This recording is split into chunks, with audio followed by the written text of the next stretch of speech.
Muchísimas gracias por estar presentes en este webinar ALAS 3.0. El día de hoy contamos con la valiosa presencia de Deloitte y Eric Calvillo. Muchas gracias por su puntualidad y solamente quisiera pedir que por favor mantengan sus micrófonos apagados y de ser posible su cámara. Al final de nuestra sesión daremos tiempo de preguntas y respuestas. Y para que haya interacción, en ese momento podrían activar su micrófono y su cámara si así lo desean. Antes de comenzar, quisiera agradecer a Telmex por hacer posible este evento y brevemente para todos aquellos que no nos conocen, en ALAS, que somos la Asociación Latinoamericana de Supermercados, somos una asociación de asociaciones y estamos conformados por supermercados de toda América Latina. Tenemos presencia en 15 países y 18 asociados al día. Cualquier información que requieran de nuestra parte, con gusto pueden contactarme. Y sin más, paso a la presentación de esta mañana. El día de hoy nos acompaña Eric Calvillo Reyo, quien actualmente se desempeña como socio líder de la industria de consumo de Deloitte México.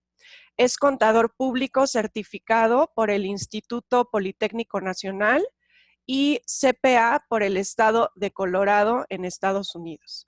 Con casi 20 años en la firma, Eric cuenta con amplia experiencia atendiendo a clientes de los siguientes sectores: productos de consumo, comercio detallista, mayoreo y distribución, transportación, hospitalidad y servicios. Eric supervisa la realización de diversos eventos, emisión y publicación de reportes de la industria y ha participado en múltiples entrevistas de televisión, radio, medios impresos, foros y paneles acerca de las tendencias de consumo. Esta tarde nos hablará de cambios en los hábitos de compra del consumidor. Bienvenido, Eric, y muchas gracias a Deloitte México. Buenos días a todos. Vamos a comenzar con nuestra plática. Lo que vamos a platicar esta mañana es un poquito una introducción al entorno económico que nos ha traído esta crisis sanitaria que se ha convertido en crisis económica y cómo esto está afectando los hábitos de consumo de los consumidores. Vamos a hablar de las perspectivas macroeconómicas actuales, vamos a hablar de los retos derivados de los cambios en los hábitos del consumo, la implicación de respuesta a la crisis y riesgos en general para la industria, conclusiones y vamos a tener un espacio de preguntas y respuestas al final. Para empezar, un poquito, esto es, nada nuevo, pero son nada más para poner el contexto. Son cifras actualizadas hace 2 días del número de contagios de COVID-19 en el mundo, los principales países afectados en el mundo por número de contagios, ¿no? Esto, como ya decíamos, se ha convertido en una crisis económica y en el entorno global ha ocasionado que países como Estados Unidos, Alemania, la Unión Europea, China y Japón hayan tenido o están teniendo impactos significativos en su economía, como el resto de los países en el mundo, ¿no? En el caso de Estados Unidos, la previsión del PIB al principio de este año para 2020 era un crecimiento de 1.6, la última estimación es del 5.9%. Entonces hay casi 8 puntos de diferencia entre lo que se estimaba y lo que se estima hoy, lo cual evidentemente en muchas economías de la región, México es uno de esos casos, están muy influenciadas o la economía americana es un motor muy importante que jala a las economías de nuestra región. Entonces, si esta economía no va bien, en general, a nosotros tampoco nos va bien, ¿no? Estos son algunos otros datos. Alemania, algo parecido a lo de Estados Unidos, el resto de la Unión Europea también. China y Japón, evidentemente China aún no está en un PIB negativo como estimado, pero sí hay una disminución importante de casi 5 puntos en el PIB, ¿no? Esto es cómo se ve nuestra región. En el caso de México, por ejemplo, hay 7.5 puntos de diferencia entre la estimación de PIB que se tenía al inicio del año, de 1% de crecimiento, ahora a una contracción del 6.5, ¿no? Además, Brasil es otro país muy afectado en la región, pero en general todos los demás no están tan exentos o tienen cambios parecidos. Colombia 5.5, Chile un cambio parecido, igual Paraguay, Perú y evidentemente en el caso de Argentina eh, ya venía una expectativa negativa, pero ahora se ha vuelto más negativa, ¿no? Entonces, estas implicaciones económicas han hecho que los economistas definan la crisis o encasillen la crisis en tres posibles escenarios. El primer escenario, que le llaman el de rápida contención, y es una V, porque hay una recesión o una caída económica pronunciada que toca fondo y se levanta muy rápido. Se considera que esto pueda durar 3 meses hasta finales de junio y evidentemente esto tendrá que ir de la mano de la crisis sanitaria, ¿no? Es totalmente correlacionado. El segundo escenario es año perdido. Creemos que, o los economistas dicen que si tardase más de 6 meses en recuperarse la economía, es el escenario U, porque toca fondo, permanece en el fondo por un rato y después vuelve a recuperarse. Y el último escenario es economía de guerra, donde es una L, porque toca fondo y se queda en el fondo por el mediano plazo, ¿no?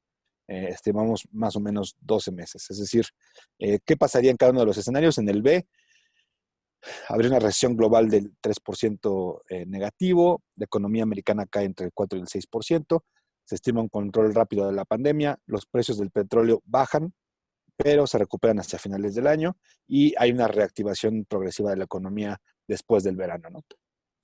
Cada vez parece que este escenario se vuelve poco probable y tal vez estamos más bien pensando entre el escenario U y L. En el U, la recesión global 4.5, la economía de Estados Unidos cae entre el 7 y el 8%, surgen nuevos brotes del virus hacia el otoño, los precios del petróleo se mantienen en niveles bajos y la demanda global solamente se recupera hasta inicios del 2021, pero las cadenas de valor tienen afectaciones importantes derivado de esta recesión. Y en el último, en la economía de guerra o el escenario L, pues se considera que el precio del petróleo se mantendrá en niveles muy bajos de forma muy duradera y habrá una demanda global débil durante más de un año. En otras palabras, esto se estaría reactivando hasta el principio del segundo semestre del 2021. Con estos tres escenarios lo que hicimos fue plantear cómo pudieran afectar estos tres escenarios hábitos del consumidor y para esto utilizamos, bueno, lo que estamos viendo en la actualidad o lo que hemos visto en los últimos 2 meses es pues, cambios importantes coyunturales y estructurales en 4 ámbitos. En la salud, la gente tiene una obsesión higiénica, distanciamiento social, obviamente pedido por las autoridades, la gente también lo está haciendo. Mucho autocontrol de la salud. Vimos al principio mucha gente comprando medicamentos en farmacias y supermercados que ni siquiera se necesitaban, pero los compraron como para tener provisiones. Entonces, también vimos eso, ¿no? Estamos viendo un consumo más local, menos importado, también especialmente porque en muchas economías de nuestra región la moneda local ha sufrido grandes de depreciaciones compradas contra el dólar americano. Entonces, ahora los productos importados se han vuelto más caros aún. Estamos viendo también más sensibilidad al precio porque la gente está preocupada no solamente por la salud, pero también hay una preocupación financiera, ¿no?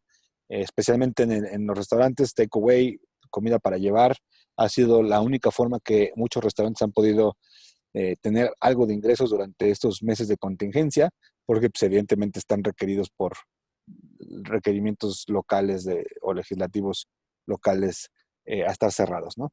Hemos visto un incremento bien importante en el e-commerce y vamos a hablar ahorita más a profundidad de eso. Mucho esparcimiento y ocio al aire libre y actividades en casa. Por ejemplo, hemos visto que durante el mes de marzo, que se empezaba la pandemia, una categoría de artículos de deportes y eh, deportes en casa tuvieron incrementos importantes. La gente estaba previendo, comprando caminadoras, bicicletas para hacer ejercicio, pesas y demás, ¿no? En el caso del transporte, evidentemente el requerimiento del uso del transporte público disminuye, porque todos los que tienen posibilidades de no utilizarlo, no utilizan transporte público para evitar contagios. Pues hay una tendencia más para utilizar el transporte privado. Esto no quiere decir que se vaya a incrementar la venta de automóviles nuevos, porque de hecho lo que estamos viendo en los datos más recientes al menos en el caso de México, de ventas y producción de autos nuevos, han tenido disminuciones muy, muy importantes, como nunca se habían visto. Entonces, pues no hay demanda, ¿no? En el tema de cambios estructurales, en el caso de trabajo, pues todo el trabajo y reuniones se han vuelto virtuales y mucho de la educación se ha vuelto también online, ¿no? De hecho, todo está sucediendo en línea, clases de todo, reuniones de todo, pláticas de amigos, son todos ahora en Zoom y demás, ¿no? Y en cuanto al hogar, la persona ha incrementado el ahorro, se han enfatizado, se han vuelto a los valores tradicionales de la familia, la naturaleza, y en cambios estructurales, pues el consumidor se ha vuelto muy digital y muchos se han visto forzados a perder el miedo para abrir sus datos personales y utilizarlos en compras, ¿no? Entonces, con base a lo que hemos visto que está sucediendo en estos 2 meses, Deloitte se dio a la tarea, o nos estamos dando a la tarea, de hacer unas encuestas a nivel mundial. 15 países están incluidos en estas encuestas, donde las hacemos de manera quincenal. Y hacemos una serie de preguntas a los consumidores para ver cuál es su sentimiento de preocupación y su intención de compra hacia adelante. Porque eso nos da una idea y les da una idea a nuestros clientes de hacia dónde va moviéndose el sentimiento, la intención de compra de los consumidores para poder planear en el corto plazo. Entonces, estos resultados son los resultados de la suma de los países, son los resultados globales, y una de las preguntas que hacemos, o hacemos un par de preguntas que tienen que ver con salud. Me preocupa mi salud. El 54% de la gente en el mundo está preocupada por la salud, y si ustedes entrasen a la liga que está aquí incluida y vieran los países en lo individual, se darían cuenta que en los países que están o que tuvieron contagios al principio de la ola de contagios, esta preocupación ha disminuido, pero en países como en nuestra región, como México y India, por ejemplo, que también es en la ola tardía de los contagios, la preocupación es mucho más elevada, casi un 80% de preocupación de la gente respecto a la salud. Y también lo mismo con la preocupación de la salud de la familia. En el caso de la preocupación financiera, les preguntamos a las personas si hoy están más o menos preocupados que hace 4 semanas respecto a cómo hacer los pagos futuros de rentas, pagos de tarjetas de crédito, hipotecas y demás. 30% de la gente está preocupada y el 43% de la gente está ahorrando de cierta forma al evitar hacer compras importantes. Otras preocupaciones que nos dice la gente es que tienen preocupación a perder el empleo. 65% de la gente tiene preocupación de perder su empleo y 76% tienen miedo de ir a una tienda, pues, lo cual es una, un problema grave para los detallistas, porque la gente sigue preocupada por ir a las tiendas. Pero si ven también en los hoteles, el 80% de la gente estaría preocupada de hospedarse en un hotel y el 79% de volar. Entonces, con todos estos miedos y preocupaciones que tiene el consumidor, también les preguntamos, oye, respecto a las compras que hiciste en las últimas 4 semanas, ¿cuál es tu intención de compra en las próximas 4 semanas? ¿Vas a comprar más o menos de las siguientes categorías? Y los artículos que más se van a comprar en la siguiente semana según la intención de compra, y estos resultados son de hace una semana, son muy recientes. El 23% va a comprar más artículos de uso doméstico, 29% más comestibles, lo cual quiere decir, y es importante porque si en marzo y en abril se observaron unos crecimientos muy importantes en estas categorías de abarrotes comestibles, artículos de uso doméstico como artículos de limpieza, jabón, cloro, detergente y demás, van a seguir creciendo. Porque pues, la gente, una, sigue preocupada, parece que no van a salir a comer a restaurantes, aunque se pueda en algunos países en el corto plazo, van a seguir cocinando en casa, 29% de incremento en comestibles, y en artículos de uso doméstico, pues siguen preocupados con la higiene, ¿no? Jabón y demás para limpiar la casa. Luego, los productos que van a comprar menos, los que más destacan son muebles y viajes. En el caso de muebles, en los meses anteriores hubo disminuciones muy importantes y esto nos está diciendo que el consumidor va a seguir dejando de comprar muebles y artículos y viajes en las próximas semanas.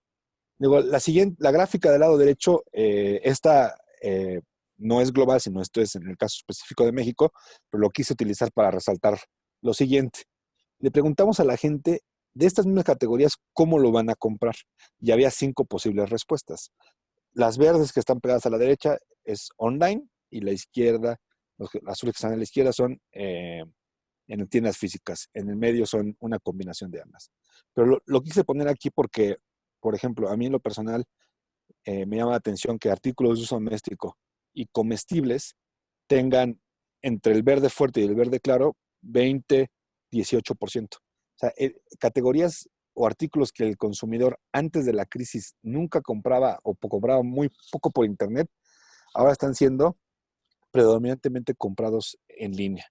¿Por qué? Porque creo que la gente está dejando de hacer compras rutinarias en la tienda para no exponerse y más bien las está haciendo en línea, ¿no?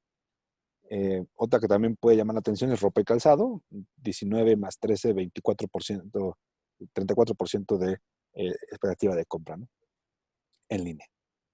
Bueno, entonces, viendo lo que ha estado pasando y la intención esta del consumidor que nos da la encuesta, y lo que hicimos fue decir, en esos 3 escenarios, ¿cómo van a cambiar los hábitos de consumo?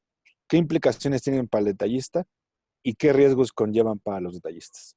Entonces, en el primer escenario, que es el de rápida contención, el escenario V, le hemos denominado que el consumidor cruza o ya cruzó la frontera digital. O sea, durante estos meses de contingencia, el consumidor se vio forzado a utilizar canales online, apps, marketplaces y demás para comprar. Entonces, ya perdió el miedo a compartir sus datos, ya perdió el miedo a que no llegaran los productos, fue aprendiendo sobre esto y creemos que esto llegó para quedarse. Ya no se va a regresar. Tal vez regrese un poco hacia atrás, pero jamás va a regresar al lugar donde empezamos antes de la crisis. Entonces, ahora vamos a ver un consumidor más online, más digital, más omnicanal. Como les decía, el consumidor va a evitar las compras de artículos recurrentes en las tiendas y solamente se va a convencer o va a ir a las tiendas más buscando una experiencia de compra, ¿no? Y además creemos que hacia adelante el consumidor cada vez más va a valorar los tiempos de entrega, incluso creemos que se va a volver un diferenciador. Si tú quieres comprar el mismo artículo y hay 2 plataformas o 2 detallistas que lo venden por un precio similar, pero uno entrega en 5 días y uno entrega en 2, es altamente probable que el tiempo de entrega sea el diferenciador, ¿no? Ahora, ¿esto cómo va a impactar a los detallistas? Creemos que en 3 aspectos o en 3 líneas del tiempo. La primera, una reacción inmediata. Muchos detallistas no estaban preparados o no estaban listos para poder responder a esto. Entonces tuvieron que hacer asociaciones con plataformas, ¿no? Utilizar plataformas de terceros, crear grupos de chat o a través de grupos de chat de WhatsApp, compartir sus catálogos de productos, utilizar ya sea compañías que se dedican a hacer entrega de última milla o bien métodos informales para hacer entregas de productos, ¿no? Entonces, eso fue como lo hicieron al principio. Ahora, ¿qué creemos que va a pasar en el mediano plazo?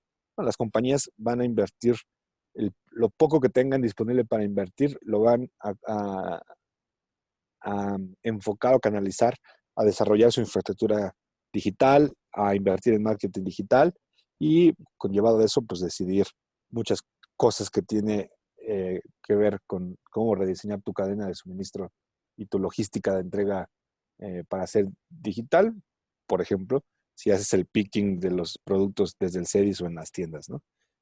Y el objetivo a largo plazo pues, será lograr una experiencia digital total, como puede ser el precio, que sea seguro, promociones diferenciadas, que en el app o en la página puedas dar el stock en tiempo real, las devoluciones sin complicaciones, tiempos de entrega ciertas y demás, ¿no?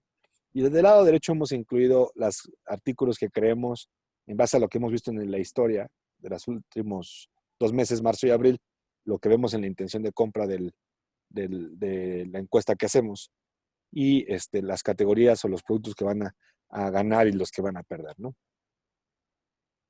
Luego, el siguiente escenario, en el escenario U, creemos que la contingencia sanitaria va a durar 6 meses, la economía se va a empezar a reactivar a principios de 2021, pero creemos que el consumidor va a conservarla o a mantener la cautela sanitaria. Es decir, va a guardar su distancia, evitar aglomeraciones, pierde el interés por degustaciones en las tiendas, menos visitas semanales, ¿no? Por evitar riesgo de contagios o lo que sea, lo cual incrementará pues, el ticket promedio, menos visitas. Va a evitar hacer pagos con efectivo o intercambiar su tarjeta de crédito, va a querer más tecnología de pago sin contacto, ¿no? No va a querer que le empaquen su mercancía, lo va a querer hacer él mismo para evitar pues, el menor número de contactos de su mercancía que se va a llevar con terceros, ¿no? Creemos que el cliente no va a regresar a restaurantes pronto, se va a cocinar más en casa, eh, lo cual pues, tendrá un incremento en la cocina casera y la implicación que tendrá eso en los abarrotes comestibles y perecederos, ¿no? Eh, las implicaciones que tendrá para el detallista, evidentemente, el invertir en productos sanitizantes como alcohol, gel, para poder dar a los consumidores a la entrada de las tiendas, cubrebocas para los empleados o para los consumidores que no traigan para otorgárselos, guantes para los empleados, limpieza de los carritos de autoservicio y demás. Esto evidentemente tendrá un costo asociado que repercutirá en la rentabilidad de las compañías. Tendrán que implementar protocolos sanitarios, tal vez cambiar los layouts de las tiendas, los pisos para tal vez un pasillo en un sentido, otro pasillo de regreso, para evitar aglomeraciones en los pasillos, en el área de cajas, invertir en cajas que sean automatizadas o self-checkout, buscar certificaciones, ¿no? O estándares de sanidad. Creemos que va a haber pronto un estándar eh, o varios estándares que de cierta forma le aseguren psicológicamente al consumidor que el producto está libre de COVID, ¿no? De alguna u otra forma, o que se ha reducido drásticamente la exposición a COVID, ¿no? Entonces eso le va a dar tranquilidad mental al consumidor y pues evidentemente le dará una ventaja competitiva a quien lo ofrezca, ¿no? Y todos estos esfuerzos que hagan los consumidores, los detallistas, pues tendrán que invertir de manera importante para hacer una comunicación oportuna y buena con los clientes para que lo perciban y puedan venir a las tiendas, se convencen de venir a las tiendas, ¿no? En el último escenario, que es el más drástico, una baja de poder adquisitivo profunda y un desempleo largo y pronunciado, creemos que el consumidor pues, va a hacer menos compra de artículos suntuosos, eh, va a realizar menos compra de artículos de bienes duraderos, ya lo veíamos en la encuesta que hacemos, están evitando hacer compras de artículos de big ticket, ¿no? Precio alto. Tal vez creemos que se va a empezar a hacer, dejar de hacer pagos en tarjetas de crédito y deudas, ¿no? El default crediticio va a empezar a crecer. Y sin lugar a dudas el diferenciador es el precio de los productos, ¿no? Entonces, muchos detallistas pues, tendrán que invertir o eso traerá implicaciones de seguridad, ¿no? Robos, mermas, saqueos y demás, ¿no? Tendrán que ver cómo pueden reducir sus catálogos de artículos para tal vez tener menos opciones de un solo producto, enfocándose en los productos que pudieran dejar una mayor rentabilidad, ¿no? Un mayor margen, ¿no? Un control, reducción total de los gastos que no contribuyan a la venta, porque pues, evidentemente el margen va a estar afectado. O sea, lo que hemos visto con muchos detallistas o supermercados, que a pesar de que sus ventas hoy por hoy no han sido impactadas de manera importante, o sea, las ventas hasta crecieron en algunos casos o muchos casos, en la mezcla de los productos que venden sí ha cambiado, ¿no? Entonces, lo que ha pasado es que hay menos margen en perecederos y más margen en mercancías generales, por usar un ejemplo. Entonces, si vendes menos mercancías generales y muchos más perecederos, pues tus ventas se incrementan, pero tu margen disminuye. Entonces, los detallistas van a empezar a implementar o van a implementar medidas para controlar o recuperar esa erosión del margen que se está dando, ¿no? Bueno, y con esto creemos que cada uno de esos escenarios conlleva a diferentes riesgos. Bueno, y los riesgos tendrán dos prioridades en las organizaciones. Una, la continuidad de las operaciones y la segunda, la sostenibilidad del negocio o rentabilidad en el largo plazo, ¿no? La primera es cómo no cerrar o sea, de manera inmediata, y la segunda es cómo ser rentable en el largo plazo.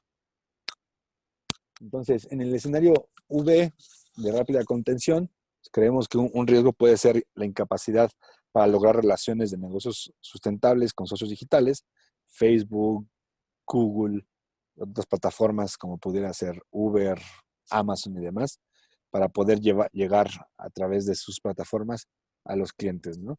Evidentemente, un incremento en costos por presencia digital, marketing y demás, que creemos que mucho se va a centrar ahora en plataformas de redes sociales o digitales, ¿no?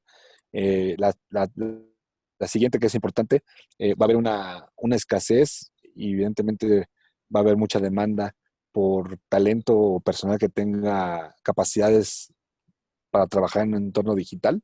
Entonces, eso va a ser muy un riesgo importante porque las compañías tendrán que luchar para conseguir a ese personal. También habrá dificultad para integrar las capacidades digitales en operaciones ya arraigadas hacia la tienda física.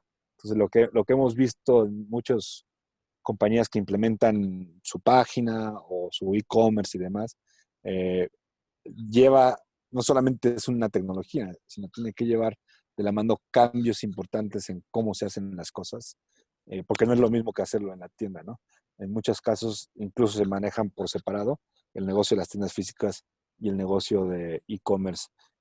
Hay ciertas coincidencias, ¿no? O puntos de toque en el proceso, pero lo manejan como negocios separados. El segundo escenario del U o el año perdido, creemos que pues, hay una pérdida de confianza por la seguridad de los clientes, ¿no? O sea, no van a las tiendas, entonces tienen que hacer, ya decíamos, tienen que hacer los detallistas cómo convencerlos de que regresen a las tiendas, ¿no?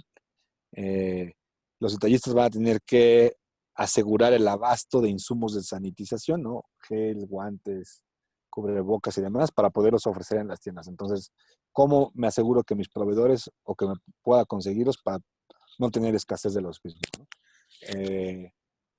Además, creemos, y eso también ya se vio, que va a haber ajustes en la cadena logística, porque yo puedo ser muy bueno para tener mi surtido en mis tiendas, pero seré tan bueno como mis proveedores lo sean, porque si mis proveedores empiezan a tener problemas de disrupción en sus procesos, me van a afectar a mí. Y habrá proveedores que son intercambiables, pero en algunos casos o varios casos dependemos mucho de ciertos proveedores. Entonces, eso pudiera ser un riesgo importante que las compañías se enfrenten, ¿no? Y en el último escenario, creemos que pues ya evidentemente va a haber pérdidas económicas por las mermas, los saqueos, delincuencia y demás, ¿no? Y otro riesgo es la incapacidad del detallista o de la administración para ajustar el modelo de negocio para garantizar la rentabilidad a largo plazo. Con esto pasaríamos a la parte de las conclusiones. Creemos o incluimos 4 conclusiones. Las primeras 2 tienen que ver con el consumidor y las segundas con los detallistas, ¿no? En conclusión, creo que nos encontraremos después de esta crisis con un consumidor totalmente digital. O sea, ya no va a ser lo mismo que fue antes de la crisis. La necesidad llevó a los consumidores a incursionar en la tecnología y por lo tanto, pues las empresas deberán consolidar y o invertir en tecnología y en sus procesos para atender a este nuevo consumidor, ¿no? Creemos que los hábitos del consumo han cambiado, el consumidor ya no será lo mismo antes y después de esta crisis económica. Aún que la crisis económica dure lo que vaya a durar y regresemos al lugar donde estábamos previo a la crisis, el consumidor ya no va a ser el mismo, ¿no? Ni las compañías, porque también las compañías han aprendido durante estos meses de contingencia, han aprendido diferentes cosas que no hubieran probado de otra forma, pero que las han probado y les están funcionando.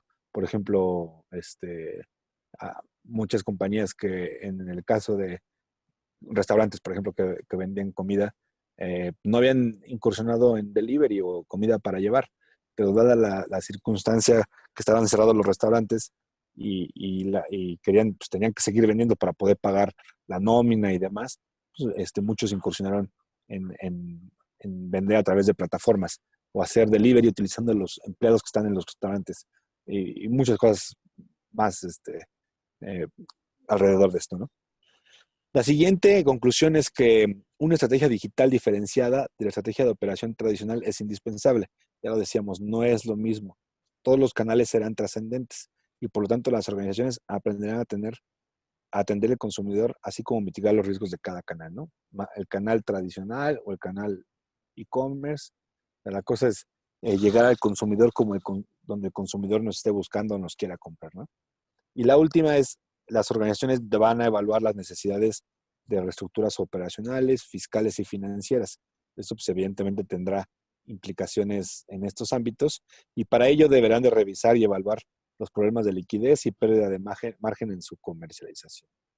Entonces, creemos que después de esta contingencia va a haber muchas lecciones aprendidas, va a haber un nuevo consumidor con hábitos y gustos y necesidades diferentes y evidentemente los detallistas se estarán adaptando durante el proceso de la crisis y por mucho tiempo después del año para seguir atendiendo a ese nuevo consumidor.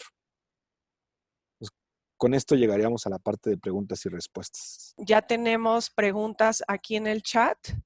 Y les reitero a todos los participantes nuestro agradecimiento por su participación.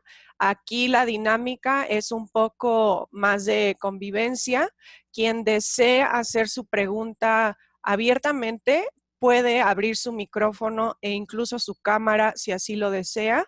Y ya tenemos una de parte de Eduardo, donde nos dice muy buenos días y su consulta es: si al día de la fecha, con una gran preocupación por la salud personal, que está en 54%, y un gran temor a ir a las tiendas en 75%, solamente hacen sus compras de alimentos menos del 20% de los consumidores. Entonces, en cuanto todo se normalice, ¿qué te hace creer, Eric, que no seguirán haciendo sus compras presenciales como lo hace el 80% a pesar del COVID? Esto de manera online. Bueno, no hemos dicho ni creemos que las tiendas van a desaparecer. Eso sin lugar a dudas no van a desaparecer. Más o menos lo que veíamos en las compañías que hacen muy bien su e-commerce, y no estoy diciendo que sean supermercados ni departamentos en general, yo diría que entre el 5%, esto excluye, por ejemplo, a Walmart, ¿no? Que es muy grande, pero fuera de eso, los que lo hacen bien, yo creo que entre el 5, 6, 7% de sus ventas eran en comercio electrónico, antes de la contingencia. Durante los meses de contingencia, marzo y abril, lo que hemos visto es que evidentemente, dependiendo de si eres una tienda departamental, muchas pues, tuvieron que cerrar y la única forma de vender era a través de e-commerce, pero muchos supermercados que seguían abiertos y seguían vendiendo en tiendas físicas, el crecimiento del e-commerce rebasó el 10%. O sea, hoy las ventas de e-commerce en muchos supermercados es más del 10%. O sea, yo creo que ese 10% nunca nadie se lo había imaginado, porque si tú ves el crecimiento de los últimos años y cómo creció en los últimos 2 meses, ni en los últimos 5 años creció tanto como creció en los últimos 2 meses. Bueno, ¿eso qué quiere decir? Que mucha gente se va a seguir yendo a las tiendas, eso es sin lugar a dudas. ¿Por qué? Porque en las tiendas siguen ofreciendo o van a ofrecer cosas que no puedes reemplazar en el e-commerce. Y voy a dar un par de ejemplos. O sea, mucha gente no hace una compra de un ticket alto, ¿no? Una pantalla, muebles, ¿no? Sin ir físicamente a la tienda para ver cómo se ve, cuánto mide y demás. Va a haber tecnologías como ya las hay de 3D o realidad virtual para ver cómo se ve el mueble en mi sala o demás, pero mucha gente va a seguir yendo. Ahora, también creo que mucha gente para las compras cotidianas como el súper, como lo decía, van a evitar exponerse. Entonces, por eso creemos que ahora más que nunca es importante que los detallistas puedan ofrecer experiencia en la tienda. sea, que valga la pena que el consumidor se tome el tiempo de ir a la tienda, pero además pues el riesgo, porque si sigue un consumidor con una mentalidad de temerosa, como lo dice la encuesta, vas a tener que, además de garantizar la salud, él va a tener que decir, oye, pues sí, sí hay riesgo, pero creo que vale la pena ir. Entonces vas a tener que hacer muchos incentivos para que valga la pena ir. Entonces sí, sin lugar a dudas, y en alguna otra webcast nos preguntaban, y lo voy a decir como nos lo preguntaban, nos dijeron, oye, ¿qué va a pasar con todos los centros comerciales y todos estos espacios físicos que hoy existen, que son tiendas? O sea, es el fin de los centros comerciales. Y la verdad es que hace 5 años todo el mundo decía, o decíamos, que las tiendas físicas iban a cerrar y muchas compañías grandes cerraron muchas tiendas físicas. Sin embargo, antes de la crisis, y creo que eso sigue siendo cierto, lo que vimos es que las tiendas físicas no van a desaparecer, se van a transformar, ¿no? Mucho también que decíamos ahorita en el webcast, muchas compañías están utilizando las tiendas físicas como centros para hacer el picking de productos, para hacer la entrega de pedidos de e-commerce y los mandan desde la tienda, no desde el CEDI, sino la tienda más cercana al domicilio para ahorrar en gastos de logística y demás. Y además se van a volver en lugares para que la gente pueda vivir y experimentar la marca, ¿no? Y conocer los productos. Entonces, sí, sin lugar a dudas, la gente va a seguir yendo, eso no va a cambiar. Así como no iba a cambiar antes de la crisis, evidentemente, en menor medida, o sea, el e-commerce va a crecer y a seguir creciendo como ha crecido, pero las tiendas van a seguir existiendo. Muchísimas gracias, Eric. Y Eduardo, de hecho, te agradece por escrito. Muy interesante la ponencia. Estamos recibiendo felicitaciones por el contenido y comentarte que nos acompaña gente de Argentina, de Paraguay, de Ecuador, Perú y muchos países de Latinoamérica. Me ha llegado otra pregunta y ellos quieren saber a qué se le denomina omnicanalidad. Si puedes ahondar un poco en ese sentido. Sí, omnicanalidad quiere decir, canal habla de cómo compra el consumidor. O sea, la tienda física es un canal, e-commerce es otro canal, venta directa es otro canal, ¿no? Entonces, omnicanalidad es un término que se usa hace algunos años y eso quiere decir estar presente en cualquier canal que el cliente te quiera comprar. Por ejemplo, tradicionalmente los productores de productos de consumo no vendían directo al consumidor y voy a utilizar un ejemplo. Nescafé o Nestlé a través de Nespresso, su marca de café gourmet. Ellos, generalmente Nestlé, le vende a los detallistas para que los detallistas le vendan al consumidor final. Sin embargo, muchas compañías como estas se han dado cuenta que tienen que estar más cerca del consumidor para saber qué es lo que quiere, cómo lo quiere y demás. Una forma de estar cerca es hacer venta a través de su e-commerce. Entonces, ya, a ver, el cliente te quiere comprar a ti, entonces, ahora estas compañías están empezando a vender. El cliente quiere comprar en e-commerce, pero recoger en la tienda, entonces así tienes que vender. No forzosamente compras en e-commerce y te lo mando a tu domicilio. El cliente puede escoger si lo recoge en la tienda. Oye, hay mucha, o sea, BOPUS, ¿no? En inglés, las siglas de BOPUS, Buy Online, Pick Up in Store, o compra en línea, te lo mandan desde la tienda, compras recurrentes, ¿no? Es muy común también ya que a través de suscripciones, por ejemplo, compres pañales una vez al mes, el mismo pañal, la misma cantidad, te llegue ya de manera recurrente, la comida para la mascota y demás. Eso es omnicanalidad, ¿no? Estar presente en cualquier canal, ya sea suscripción, recurrente, e-commerce, tienda, compro en línea, recojo en la tienda, todos esos canales se le llama, es lo que se denomina omnicanalidad. Bien, Eric, muchísimas gracias. La siguiente pregunta que nos hacen llegar es, ¿cómo se manejarían los protocolos sanitarios en los almacenes? Si tú puedes compartir un poco al respecto. Sí, yo creo que mucho de lo que les interesa bueno, dos cosas les interesan a los detallistas. Una, la salud de sus colaboradores es muy importante. Entonces, la inversión de guantes, gel y demás es importante.